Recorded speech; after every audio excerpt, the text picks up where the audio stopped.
Olá pessoal, comandante Leonardo Matos aqui, Conexão Geo número 270, hoje, quinta-feira, 25 de janeiro de 2024, tema que trago para vocês, a questão da pressão internacional sobre Israel. O conflito ali entre Israel e Hamas segue na pauta como o tema mais importante na geopolítica internacional. No último sábado, Israel perpetrou um ataque importante contra a capital da Síria, Damasco, matando 5 iranianos da Guarda Revolucionária, incluindo o chefe da Guarda Revolucionária na Síria. Esse foi um evento importante. Logo em seguida, o Irã respondeu, não diretamente contra Israel, mas contra uma base no Iraque, onde estão vários militares dos Estados Unidos. Os Estados Unidos têm cerca de 900 militares ainda no Iraque. Os Estados Unidos retalharam sobre posições de milícias pró-Irã dentro do Iraque. Ou seja, o final de semana passado já foi bastante complicado. A situação entre Irã e Paquistão, como eu já tinha comentado no último Conexão Geo, a relação dos dois acabou que estabilizou. Vocês lembram, na semana passada eu comentei com vocês que tanto o Irã como o Paquistão atacaram posições de grupos contrários ao outro país dentro, ou seja, o Paquistão atacou dentro do Irã, o Irã atacou dentro do Paquistão, ali na fronteira entre os dois países, mas como eu tinha falado também na semana passada, não ficou além disso, os dois países já voltaram às relações, voltaram a trocar embaixadores, a situação melhorou. Na segunda-feira, Estados Unidos e Reino Unido realizaram mais um grande ataque com aeronaves e mísseis lançados de navios, um ataque de grandes proporções contra posições dos Houthis. Foi a segunda vez que o Reino Unido participou do ataque. Vocês estão acompanhando, né? Eu sempre trazendo para vocês, os Estados Unidos seguiram realizando ataques com mísseis, mas em termos de a participação do Reino Unido, a aeronave do Reino Unido saindo da base que eles possuem lá no Chipre, no Mediterrâneo, foi a segunda vez. Isso aconteceu na segunda-feira, contra posições dos Houthis no Iêmen. A impressão que dá por todas as questões que nós estamos vendo, a minha análise é que o Netanyahu está se sentindo bastante pressionado internamente pela oposição, pelos parentes dos sequestrados, querendo a libertação. O número que nós temos é de 130 ainda reféns dentro da faixa de Gaza. Não sabemos se esses reféns ainda estão vivos, então há muita pressão em cima de Netanyahu para soltar esses reféns, para conseguir a volta desses reféns. Há um debate grande na ONU, Conselho de Segurança, essa semana. Então, o Netanyahu está percebendo que ele tem que avançar a parte militar, tentar diminuir a força militar do Hamas o mais rápido possível, porque a qualquer momento os Estados Unidos podem retirar o seu veto a uma resolução do Conselho de Segurança da ONU demandando que Israel faça um cessar-fogo, estabeleça um cessar-fogo com Hamas. Essa é uma questão importante. Na verdade, é uma resolução. Se essa resolução sair também, nós não temos certeza, porque tem o outro lado, tem o lado do Hamas. Hamas não é um Estado reconhecido na ONU, então isso é um outro ponto que a gente não pode esquecer.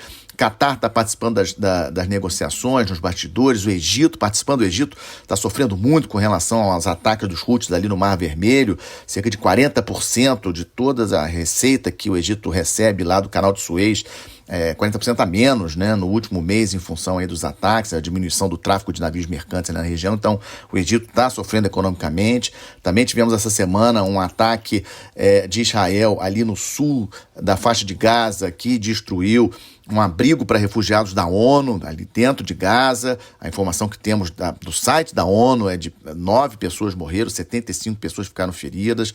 Ou seja, a situação continua muito tensa, bastante complicada, e a gente não tem ainda como estimar como que essa situação vai acabar. Seguimos aí acompanhando os ataques trocados ali no norte de Israel, entre Israel e Líbano, especificamente o Hezbollah dentro do Líbano. Por enquanto, esses ataques ainda estão num nível aí controlado, mas sabemos que o Hezbollah tem uma capacidade militar muito maior do que o Hamas, e se isso escalar, a coisa ali pode complicar bastante. Então, a situação no Oriente Médio segue bastante difícil e vamos seguir acompanhando. O segundo tema que trago para vocês, a crise migratória global só piorando, né? Saíram várias estatísticas agora, janeiro é o mês que saem várias estatísticas em relação ao ano anterior, no caso 2023, e o relatório da Agência da União Europeia de Controle de Fronteira informou que o número de imigrantes que entraram, que foram detectados, na verdade, que foram interceptados entrando ilegalmente na Europa, subiu para 380 mil em 2023. Em 2022 tinham sido 330 mil e em 2023 380 mil, ou seja, o número segue crescendo. A rota do Mediterrâneo Central, ali a partir da Tunísia, da Líbia, foi a rota principal em 2023, principalmente para a Itália. Eu já tenho comentado aqui com vocês várias iniciativas dos países europeus, Reino Unido com Ruanda, Itália com Albânia, para tentar abrigar esses refugiados, vindos principalmente da África, do Oriente Médio, porque a pressão dentro da Europa é muito grande. E falando em pressão sobre refugiados, sobre imigrantes, esse último final de semana tivemos uma grande manifestação na Alemanha, várias cidades. A informação que temos é que passou de 1 milhão de alemães foram às ruas neste último final de semana para protestar contra os partidos mais nacionalistas, mais de direita lá na Alemanha, especificamente o AfD, que é um partido que está se tornando cada vez mais importante na Alemanha. Por que isso? Foi divulgado um vídeo de uma reunião que teria ocorrido em novembro, onde, alegadamente, aí, pelas fontes de notícias alemães, membros do AfD e de outros partidos políticos participaram dessa reunião que ela pregava a expulsão de milhões de imigrantes dentro da Alemanha. Para vocês terem uma ideia, a Alemanha tem uma população de 84 milhões de habitantes, mas 13 milhões não são cidadãos alemães ainda. Mas a Alemanha está aí num processo de mudança das suas regras migratórias, tentando incentivar, facilitar, né, digamos assim, a cidadania para vários desses imigrantes, e a direita mais nacionalista, mais extremada contra isso. Então, no último final de semana, várias manifestações nas ruas de várias cidades alemãs contra esses partidos de direita. Vamos seguir acompanhando. As eleições gerais na Alemanha serão no ano que vem, mas já teremos aí um teste, que são as eleições da União Europeia, para os deputados da União Europeia, que ocorrerão em junho deste ano. E falando de imigrantes, os números lá em relação aos Estados Unidos são ainda muito piores do que da Europa. Às vezes a gente não tem essa noção. Para vocês terem uma ideia, no ano fiscal, que termina 30 de setembro, né, a agência que regula isso nos Estados Unidos informou que 2,5 milhões de imigrantes foram interceptados entrando ilegalmente nos Estados Unidos. 2,5 milhões. Lembra que eu falei que na União Europeia 380 mil. Então, o número de imigrantes, de pessoas de várias nacionalidades tentando entrar nos Estados Unidos é realmente impressionante. E nesse relatório temos dados interessantes. Por exemplo, passagem de imigrantes naquela parte entre Colômbia, aquela região entre Colômbia e Panamá, que se chama de Darien Gap, né? A passagem de Darien, 520 mil imigrantes em 2023 passaram por ali, principalmente venezuelanos. Venezuelanos, o segundo maior número de imigrantes que tentam entrar ilegalmente nos Estados Unidos. O primeiro, o México, mas em segundo lugar, a Venezuela. Então, assim, é um dado bastante importante. A situação econômica dos países da América Latina, a questão da violência, e a violência vem também por causa da questão econômica, a desigualdade socioeconômica, ou seja, várias questões que levam a esse grande aumento dos imigrantes tentando fugir para Estados Unidos, aqui no continente americano, e no caso lá da Europa, saindo da África e do Oriente Médio. Enquanto o mundo não entender isso, enquanto as grandes empresas não entenderem isso, essa situação só vai piorar e a gente teme por onde vai chegar essa crise migratória, tanto na Europa como também nos Estados Unidos. Nós estamos de olho, terceira parte do nosso Conexão, acompanhando aí o conflito entre Rússia e Ucrânia, importantíssimo. A Ucrânia perpetrou alguns ataques importantes com mísseis e drones ao longo da semana. No último final de semana, inclusive, há um terminal de gás liquefeito que fica próximo a São Petersburgo. A Rússia informou que não confirmou que foi um ataque ucraniano. A Ucrânia disse que foi um ataque deles a 1.000 quilômetros de distância da fronteira da Ucrânia. Impressiona aí a capacidade que a Ucrânia tem de efetuar ataques nessa distância dentro do território russo, tentando incomodar, digamos assim, enfraquecer a Rússia, pelo menos economicamente, de alguma forma. Também aí, ontem tivemos a questão da aeronave russa que foi abatida próxima da fronteira com a Ucrânia. A Rússia informou que foi a Ucrânia que abateu e disse que tinham 65 prisioneiros ucranianos a bordo dessa aeronave, que haveria uma troca de prisioneiros. Todas as pessoas que estavam a bordo da aeronave morreram. Segundo a agência de notícias da Rússia, 65 prisioneiros ucranianos estavam lá dentro. Estou de olho também na questão da evolução tecnológica na guerra, especialmente os veículos autônomos submarinos. A Ucrânia, já tenho conversado com vocês aqui no Conexão, está numa situação muito difícil com relação à guerra, fronteira ali, muito difícil da Ucrânia conseguir retomar mais território, então ela está apostando nas novas tecnologias de veículos autônomos aéreos, né, o que a gente chama comumente de drones, os de superfície marítimos, mas também os submarinos, e isso vai ser um ganho bastante interessante. Vocês imaginam um veículo autônomo submarino desse chegando próximo aí de portos russos ali no Mar Negro e atacando navios de guerra da Rússia, ou seja, a Ucrânia apostando nessa questão da tecnologia.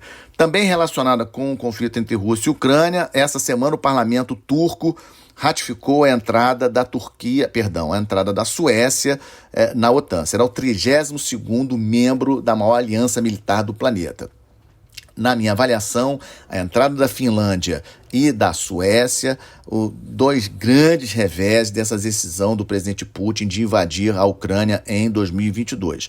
Não dá para reverter isso, ou seja, são dois países importantíssimos. A Finlândia tem uma fronteira importante com a Rússia, a Suécia, geograficamente, ali no Mar Báltico também, bem próxima da Rússia. Então, a entrada de Finlândia e da Suécia na OTAN por conta da invasão da Ucrânia, na minha avaliação, um dos grandes reveses, um dos grandes pontos negativos para o presidente Putin, para a Rússia, nessa decisão de invadir a Ucrânia em 2022. E ontem, a OTAN deu início ao maior exercício militar desde 1988, um exercício com 90 mil militares. Esse exercício vai até maio, envolvendo aeronaves, forças terrestres, forças navais, centrado principalmente a partir da Alemanha, mas para a defesa dos países europeus da OTAN contra a invasão de um possível inimigo, né? Os artigos não falam nominalmente na Rússia, mas sabemos que é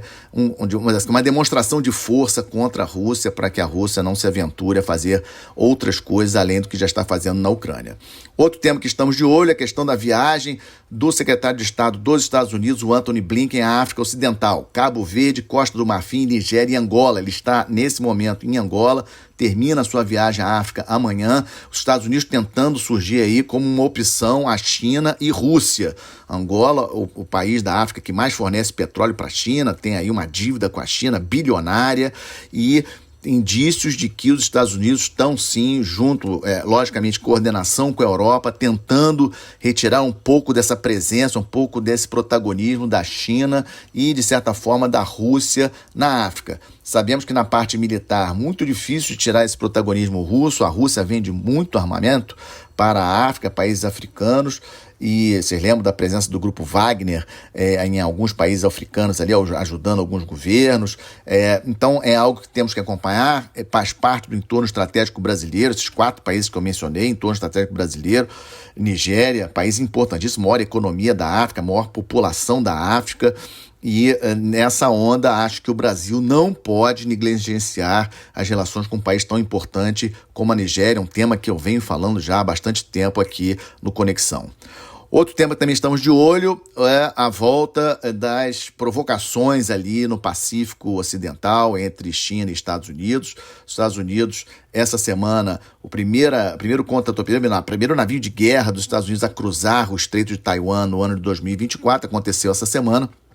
E, obviamente, a China não gosta. A China considera toda a área marítima ali do Estreito de Taiwan como parte das suas águas e ela cobra de que os países que mandam navios de guerra para lá avisem antes a China, peçam permissão à China para cruzar as suas águas jurisdicionais. Os Estados Unidos não reconhece isso e o primeiro navio de guerra americano cruzou o Estreito de Taiwan essa semana, na primeira provocação entre os dois países. Sabemos que Estados Unidos e China vão seguir nessas provocações provocações aí ao longo de todo esse século XXI. Coreia do Norte segue preocupando. Esse ditador, o Kim Jong-un, é imprevisível, esses testes de armas que eles têm feito lá. Coreia do Sul e Japão, obviamente, bastante preocupados, aumentando seus respectivos orçamentos de defesa. E temos também,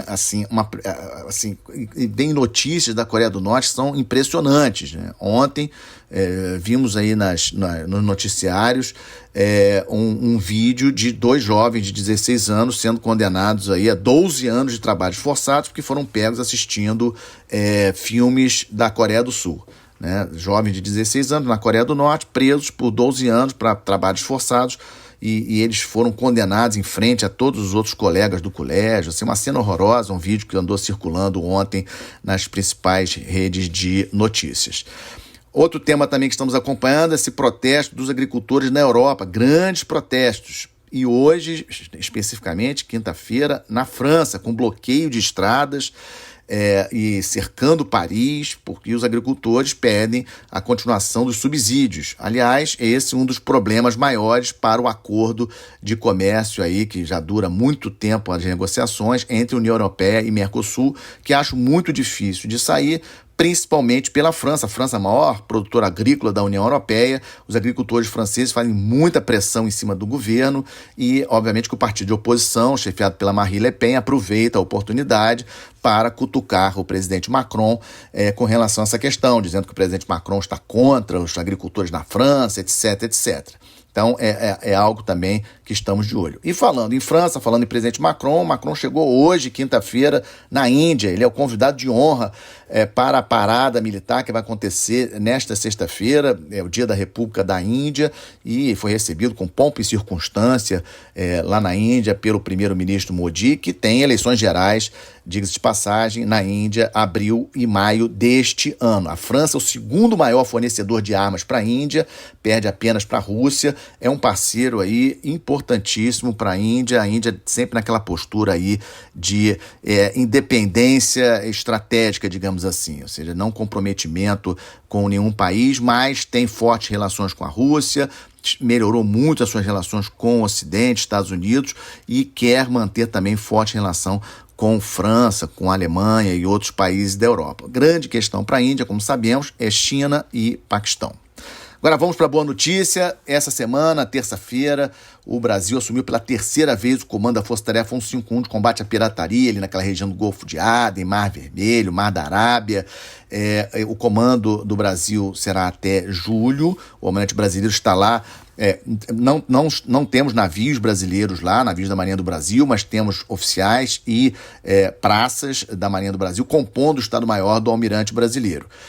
Como eu falei, é um evento importante, é o terceiro almirante brasileiro a assumir essa força-tarefa. Nenhum outro almirante de nenhum país da América Latina já comandou uma força-tarefa naquela região, mostra a qualificação dos militares da nossa Marinha e acaba servindo também como um treinamento para esses militares de comandar uma força-tarefa multinacional. É um desafio muito grande, são vários países que participam dessa força-tarefa e, obviamente, por tudo que vocês têm acompanhado aqui no Conexão, a região bastante tumultuada. Então, desejamos aí muita sorte para o almirante Antônio Braz, que é o comandante da Força-Tarefa 151 no momento, nesses 6 meses aí de desafio no combate à pirataria naquela região que está bastante conturbada. Com isso, terminamos aí mais um Conexão Geo, agradecendo sempre o prestígio de vocês, a honra que vocês me concedem em confiar no meu trabalho. Se ainda não seguem lá no YouTube, sigam.